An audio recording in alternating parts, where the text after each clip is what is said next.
राजा नैहर के हई उड़न बाजो चालाकी तोहर अब ना लगी। राजा नैहर के हई उड़न बाजो चालाकी तोहर अब ना लगी। करब इशारा तो समझल करिया बात के, करब इशारा तो समझल करिया बात के।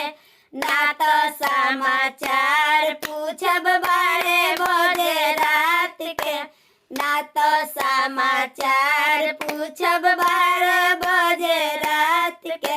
हम तो नैहर के हई उड़न बाजो चालाकी तोहर अब ना लगी। राजा नैहर के हई उड़न बाजो चालाकी तोहर अब ना लगी। हमारा आगे कितना भइल बाड़े फेल हो, हमारा आगे कितना जाना भइल बाड़े फेल हो।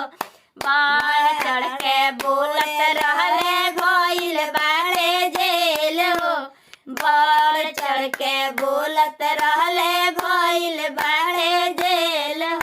राजा नैहर के हई उड़न बाजो चालाकी देखो अब ना लगी। राजा नैहर